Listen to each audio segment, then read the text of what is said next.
Hello everybody, welcome back. Today I'm sharing a quick makeup which I follow whenever I step out. First of all, you need to prep up your skin. I use natural cleansers like coconut oil, coconut milk, curd. So today I'm using curd, which gives you an instant result, which helps you removing a tan and instant brightness. As well, I usually use coconut milk on daily basis and wash it off with green gram flour, but now I've shifted to Himalayan face wash, neem, Himalayan face wash neem. And whenever we step out, I make sure that the nails are all well shaped, and there are sometimes sharp edges when you do your cutting, your veggies and all that, which will happen, or it just your nail breaks off. And retouching of your nail paint. I didn't have time to remove my previous nail paint, and I wanted the same color because my dress is going to be turquoise along with blue, so I'm just doing a retouching because sometimes the nail paint is patchy.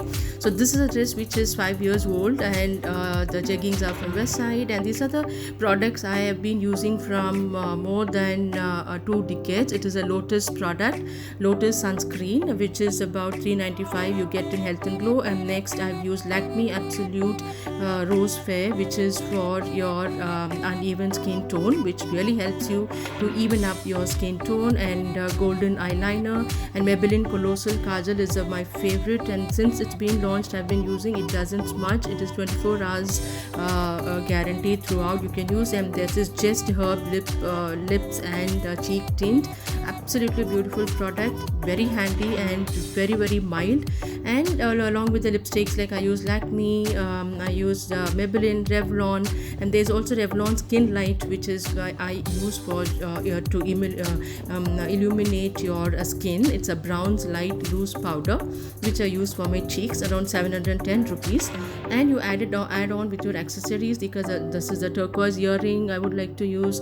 Then I have this perfume, which is like a roll-on, handy, always in my purse. Sometimes you want to have that fresh feeling, so that's when I use it. Hope you like this, and this is how it looks. And of course, there's a bit, I've not edited this photo, and this is again a very natural photo with the makeup, and this is how it looks, which is very minimal, and I love this kind of makeup which is very light. So let's get into the video. And today's composition is about round composition. There are videos on round compositions like Rangoli for Pookalam, on Onam I have done. Wreath is a round composition. So there are different types of compositions like horizontal, vertical, there is L, C, and round composition, of course. So this is a very simple composition, a freehand design. I've used acrylic paint. As usual, you can make a rough sketch and follow the design so that it is on place. You need to get the composition right on the place. And so hope you like this video, and if you do so, please subscribe and hit the notification bell, and I'll see you soon in my next video. Until then, stay safe, take care, and bye bye.